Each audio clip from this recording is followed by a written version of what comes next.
सुबह सूरज का साथ हो, परिंदों की चहकती आवाज हो, इस खुशनुमा सुबह में कुछ नई बात हो, आशा, विश्वास और खुशियां जीवन में सदा आपके साथ हो। सुप्रभातम, स्वागत है आपका इस विशेष कार्यक्रम में। मैं हूं किरण भारद्वाज।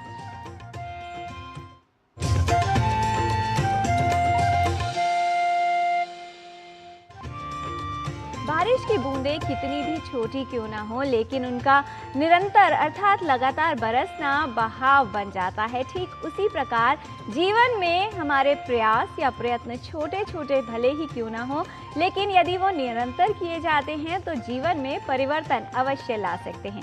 सदा अपने जीवन में प्रयास करते रहना चाहिए। समय अवश्य बदलता है और उसके लिए समय के साथ चलना आवश्यक है। समय का ज्ञान लेते हैं, जान लेते हैं क्या है आज की तिथि, वार और नक्षत्र। आज का पंचांग युगाब्द 5128, विक्रम संवत 2083, शक संवत 1948, उत्तरायण, वैशाख मास, शुक्ल पक्ष, त्रयोदशी तिथि, बुधवार, हस्त नक्षत्र। आज का दिन सभी के लिए मंगलमय हो। प्रयास ही सफलता का सबसे बड़ा सूत्र है। प्रयास किए बिना किसी भी व्यक्ति को किसी भी कार्य में सफलता प्राप्त नहीं हो सकती। इसलिए निरंतर अपने जीवन में प्रयास करते रहना चाहिए और कभी ऐसा लगे कि हार गए हैं और निराशा छाए तो ये सोचकर आगे बढ़ते रहना चाहिए कि हो सकता है अगला प्रयास आपको सफलता दिला दे। अपने विचारों को सकारात्मक रखिए, सुदृढ़ रखिए, क्योंकि इसी से आपको अपने लक्ष्य की प्राप्ति हो सकती है।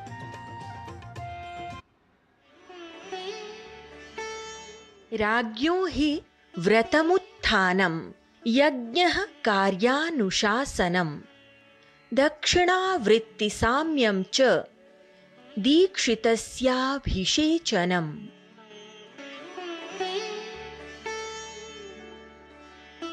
लोक कल्याण की दृष्टि से प्रजा का सतत उत्थान करना, यज्ञ रूप कर्तव्यों का निष्ठापूर्वक पालन करना, न्यायपूर्ण निर्णय करना, उदारता पूर्वक दान देना, सभी के साथ समभाव रखना तथा दीक्षित भाव से स्वयं को शुद्ध, संयमित और समर्पित बनाए रखना, यही जनप्रतिनिधि का वास्तविक संकल्प है। From the perspective of the welfare of the people, continuously uplifting them, faithfully performing duties as a sacred responsibility, ensuring fair judgment, giving generously, treating everyone with equality, and keeping oneself pure, disciplined, and dedicated with a consecrated spirit. This is the true resolve of a representative. Bharat की बौद्धिक और सांस्कृतिक धरोहर हैं यहाँ की प्राचीन पांडुलिपियां, जिनका भारतीय ज्ञान परंपरा को आधुनिक युग में भी संरक्षित रखने का महत्वपूर्ण योगदान है। वर्तमान में इन पांडुलिपियों के संरक्षण, संवर्धन और इनके प्रकाशन का कार्य भारत के संस्कृति मंत्रालय द्वारा संचालित ज्ञान भारतम मिशन के माध्यम से किया जा रहा है।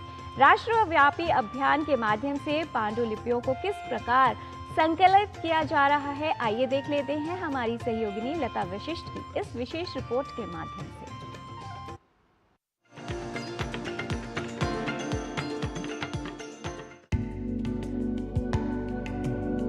भारत की भूमि मनीषियों के ज्ञान से अलंकृत है। शास्त्रों में ज्ञान को सर्वाधिक पवित्र बताया गया है। सनातन संस्कृति के स्रोत ग्रंथ वेद स्वयं कहते हैं, न ही ज्ञानेन सदृशम पवित्रमिह विद्यते, अर्थात इस संसार में ज्ञान के समान पवित्र और कुछ भी नहीं है। भारतीय संस्कृति में निहित पवित्र ज्ञान के प्रचार प्रसार के लिए प्राचीन काल से ही मनीषियों ने अथक प्रयास किए और अपने चिंतन मनन से अनेकों ज्ञान ग्रंथों की रचना की। मुद्रण यंत्र के आगमन से सदियों पहले भारत का ये अमूल्य ज्ञान श्रुति और स्मृति परंपरा के माध्यम से आगे बढ़ा। जब इन मौखिक परंपराओं को स्थायित्व की आवश्यकता हुई, तब भारतीय ज्ञान ने पांडुलिपियों के रूप में संरक्षण प्राप्त किया और इस प्रकार उद्भव हुआ पांडुलिपि का।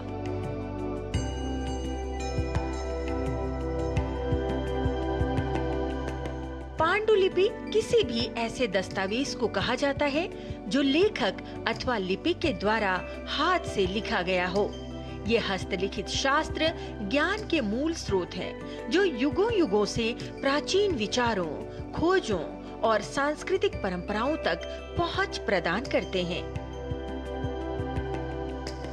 भारत की प्राचीन पांडुलिपियां सहस्राब्दियों से भारत की बौद्धिक और सांस्कृतिक धरोहर की अद्भुत गहराई और विविधता को प्रतिबिंबित करती हैं। साथ ही उन्हें वर्तमान की आकांक्षाओं से जोड़ती हैं। भारत की सदियों पुरानी पांडुलिपि संपदा की सुरक्षा के लिए भारत सरकार ने ज्ञान भारतम की शुरुआत की। ज्ञान भारतम की संरचना है, उसमें 5 तरह के काम हमने लिए हैं। एक तो तकनीक का उपयोग करके डिजिटाइजेशन करना, एआई के टूल उपयोग में लाना, उसको संग्रह के लिए एक नेशनल रिपॉजिटरी बनाना। जो दूसरा बड़ा काम है वो इन सभी ग्रंथों में जो ज्ञान संचित है उस ज्ञान को बाहर लाके उसका अनुवाद कराना, उसके ऊपर शोध कराना और शोध करा के जो क्रिटिकल एडिशंस हैं उनको पब्लिश करना, ये इसका मूल काम है। ताड़पत्रों, भोजपत्रों, हस्त निर्मित कागज, सांची पत्र, कपड़े और अन्य सामग्रियों पर लिखी गई ये पांडुलिपियां आयुर्वेद, खगोल शास्त्र, गणित, चिकित्सा और शासन से लेकर दर्शन, काव्य, अध्यात्म और कला तक के ज्ञान के विस्तृत आयामों को सुरक्षित रखती हैं। करीब 1 करोड़ पांडुलिपियां जो भारत की ज्ञान परंपरा का हिस्सा हैं और देश के विभिन्न हिस्सों में, मठों में, मंदिरों में, लाइब्रेरी में, ट्रस्ट में उपलब्ध हैं, उनको हम सर्वे करके ढूंढेंगे और फिर उन सर्वेड मैन्युस्क्रिप्ट्स का हम डिजिटाइजेशन और टेक्नोलॉजी का उपयोग करके उनके संचयन की व्यवस्था करेंगे। उनका जो जहाँ पे संग्रहण है उस संग्रहण की जगहों पे भी उनका जो रखरखाव है, उनको कॉन्जर्वेशन का काम करना है वो करेंगे। और हम कोशिश ये करेंगे कि ये सारी जो ज्ञान परंपरा है उसको हम रिसर्चर के माध्यम से, शोधकर्ताओं के माध्यम से, उसको पब्लिकेशन के माध्यम से हम आम जनता तक लेके जाएं। संस्कृति मंत्रालय के अंतर्गत संचालित ज्ञान भारतम युगों पुरानी भारतीय प्राचीन सांस्कृतिक विरासत को जीवंत करने के लिए देशव्यापी अभियान चला रहा है। पूरे देश भर में एक सर्वे जो पांडुलिपियों का हो रहा है उसमें हम आह्वान कर रहे हैं कि जितने भी हमारे ऐसे लोग हैं, नागरिक हैं, युवा हैं जिनको पांडुलिपि के बारे में उत्सुकता है वो इसमें सम्मिलित हों और जो ऐसे लोग हैं जिनके पास पांडुलिपियां हैं वो जानकारी उपलब्ध कराएं, ताकि हम एक ऐसा व्यवस्था बना पाएं कि सभी लोग मिलके देश में जितनी भी पांडुलिपियां हैं उनको हम ढूंढ पाएं और फिर उनके अंदर जो निहित ज्ञान है उसमें तकनीक का उपयोग करके जल्दी से हम पूरे समाज के सामने और विश्व के सामने लेके आ पाएं। ज्ञान भारतम के द्वारा पांडुलिपियों के महत्व को देखते हुए इस अमूल्य धरोहर की सुरक्षा की तात्कालिक आवश्यकता को रेखांकित किया गया है। ये एक राष्ट्रीय आंदोलन है जो पांडुलिपियों को पुनः खोजने, संरक्षित करने, डिजिटाइज करने और उन्हें राष्ट्रीय डिजिटल भंडार में साझा करने के लिए है, ताकि ये पांडुलिपियां न केवल भारत बल्कि पूरे विश्व में आने वाली पीढ़ियों के लिए जीवित ज्ञान का स्रोत बन सकें। लता वशिष्ठ, डीडी न्यूज।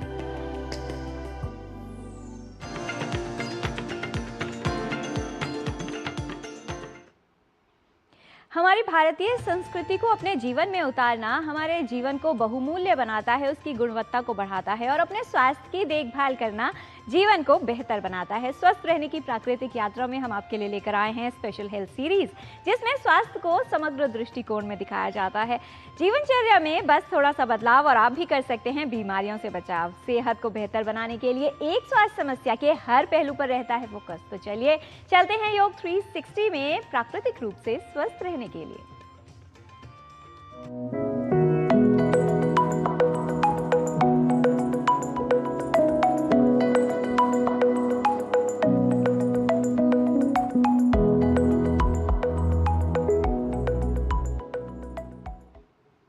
योग 360 में आपका स्वागत है। बच्चों से लेकर बड़ों तक सभी बनेंगे हेल्दी विद योग 360।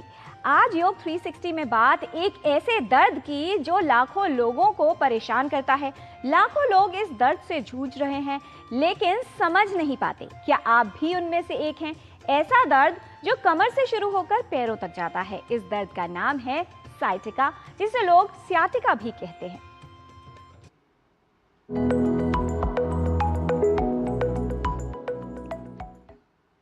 उठना, बैठना, चलना, अगर ये तीनों दर्द बन जाए तो मान लीजिए कि ये सामान्य नहीं है। ये हो सकता है सियाटिका का संकेत। कमर का दर्द समझकर जिसको आप इग्नोर कर रहे हैं वो धीरे धीरे आपकी पूरी लाइफ को इफेक्ट कर सकता है। तो आप इसे दूर करें, इससे ना हो मजबूर। आज हम मिलके करते हैं सियाटिका के इस दर्द को दूर।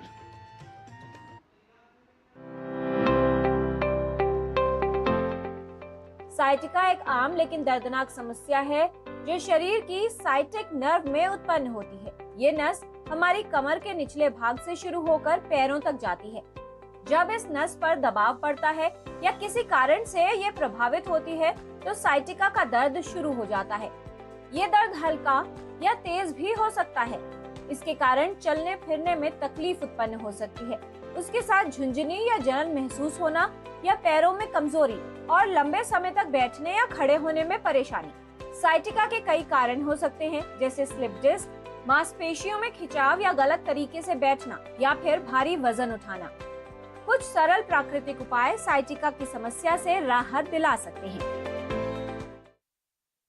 बैठने पर अगर दर्द बढ़ने लगे यानी साइटिका के संकेत दिखने लगे तो करें ये योगिक क्रियाएं। साइटिका की समस्या से राहत मिलने लगे।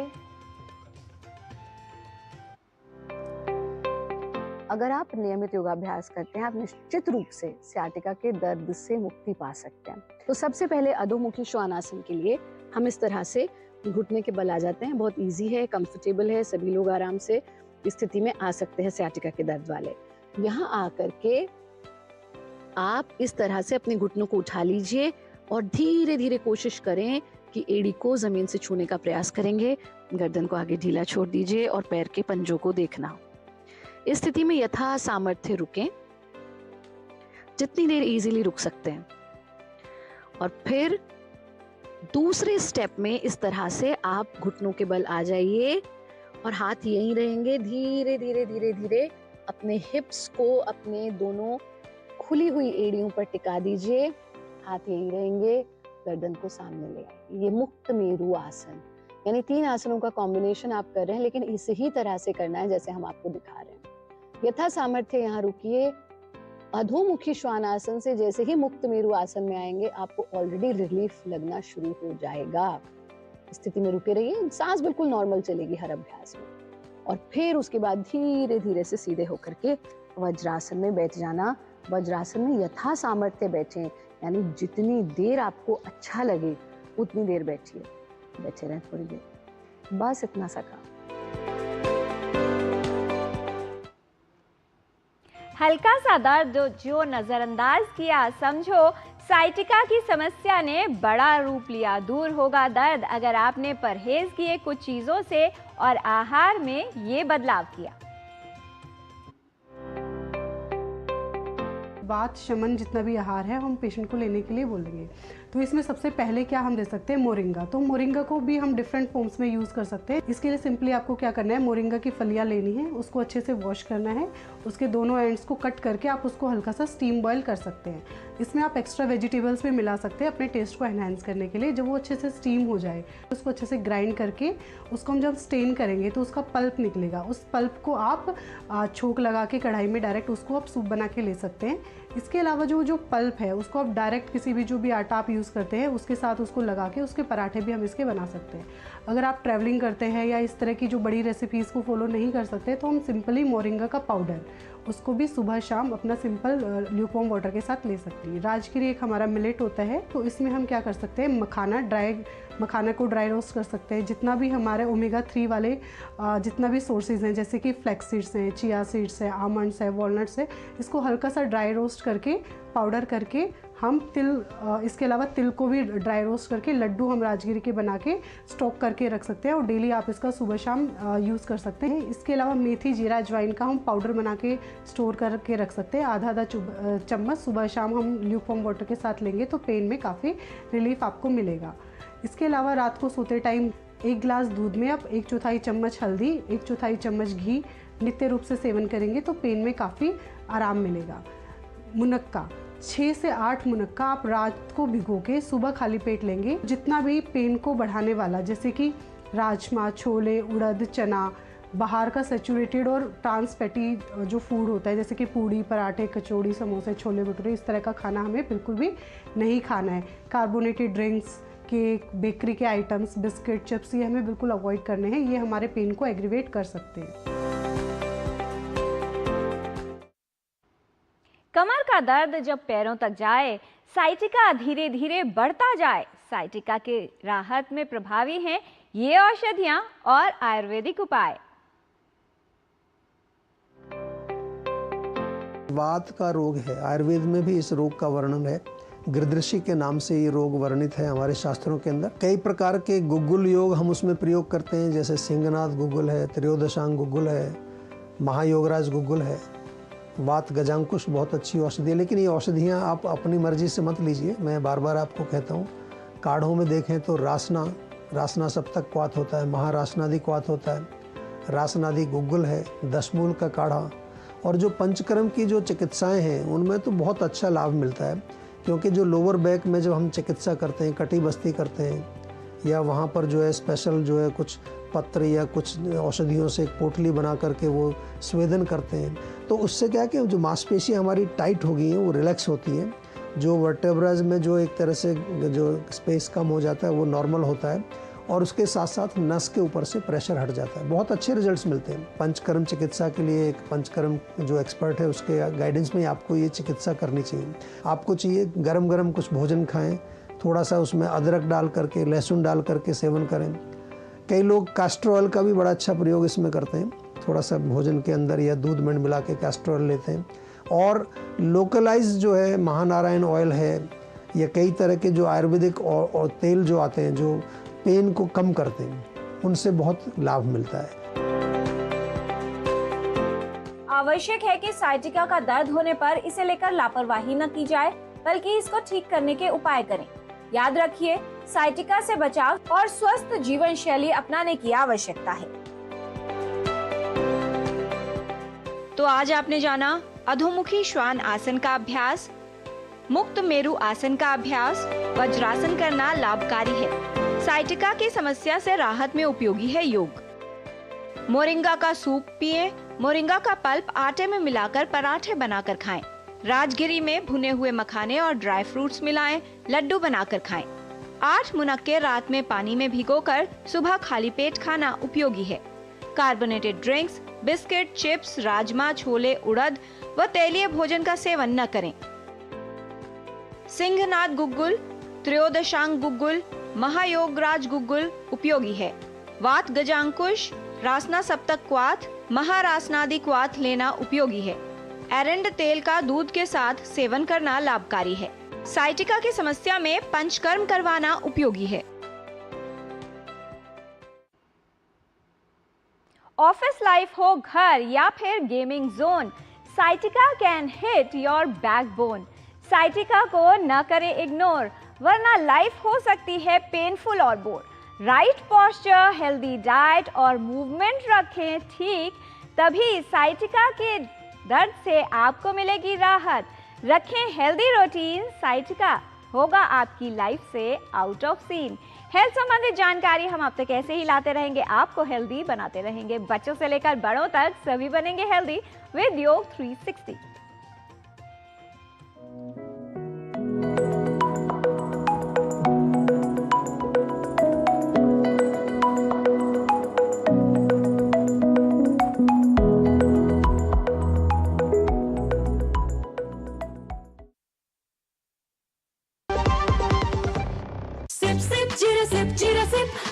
MDS का जलजीरा जीरा सिप प्यास बुझाए ठंडक लाए सबको भाई जीरा सिप। MDS का जलजीरा जीरा सिप असली रिफ्रेशिंग, असली स्वाद, असली मजा। MDH।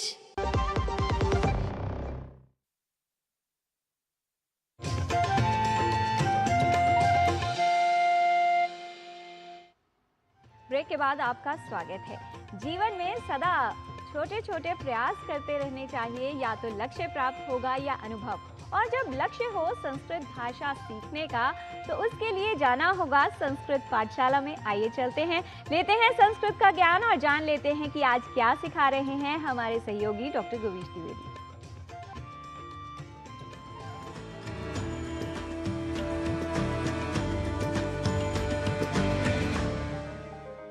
नमो नमः मित्राणि। संस्कृत पाठशालायाः एतस्यां कक्षायां भवतां सर्वेषां स्वागतम्। मम नाम गवीशः। संस्कृत की पाठशाला में आज हम आपको शिष्टाचार के कुछ वाक्य सिखाएंगे, जिनके प्रयोग से आप संस्कृत संभाषण के क्रम में आगे बढ़ सकेंगे। आपसे विनम्र अनुरोध है, आप इन वाक्यों को कहीं लिख लें और बार बार इनका अभ्यास करें। आइए सीखते हैं इन वाक्यों को। वैसा होता है क्या? इस वाक्य को संस्कृत में कहेंगे तथा भवति किम। तथा भवति किम। आपके पास समय है क्या? भवतः समयः अस्ति किम। भवतः समयः अस्ति किम। आज आपका क्या कार्यक्रम है? अद्य भवतः कः कार्यक्रमः। अद्य भवतः कः कार्यक्रमः। वाक्य हो बहुत दिनों से वे परिचित हैं। बहुदिनेभ्यः ते परिचिताः। बहुदिनेभ्यः ते परिचिताः। मैं क्या करूं?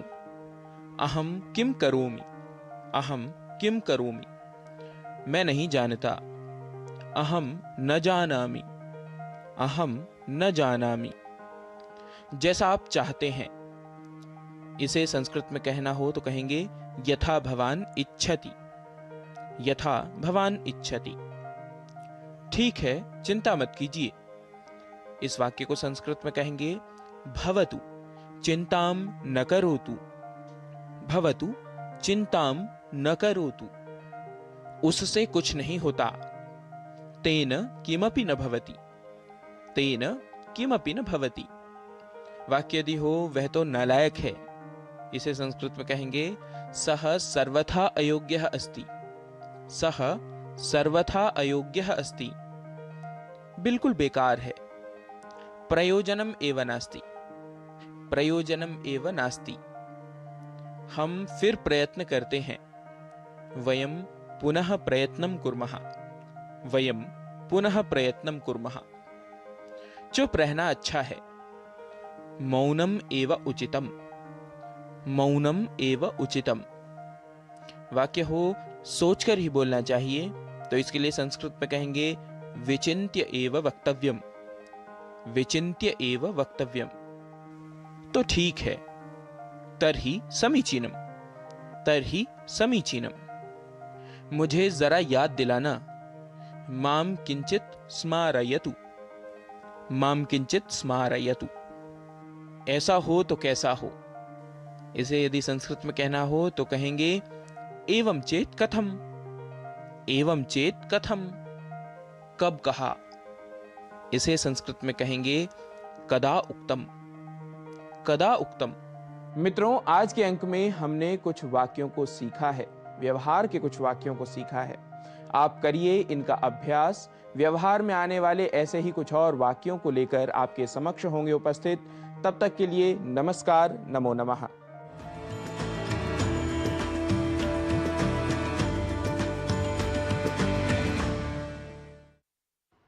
प्रयास किए बिना उत्साही रहेंगे तो कोई लाभ नहीं मिलेगा। उत्साह के साथ प्रयास करेंगे तो सफलता और लक्ष्य अवश्य मिलेंगे। भाग्य कितना भी रोशन क्यों ना हो, फिर भी परिश्रम की आग में जलना जरूरी है। कितना भी पास क्यों ना हो लक्ष्य, उसे प्राप्त करने के लिए निरंतर चलना जरूरी है। ध्यान रखिए, सफल वो होता है जो बार बार हारने के बाद भी एक और बार प्रयास करना नहीं छोड़ता। आप भी जीवन में प्रयास करते रहिए, प्रसन्न रहिए, सफल बनिए। आज के कार्यक्रम में इतना ही। हमारी पूरी टीम को दीजिए अनुमति। नमस्कार।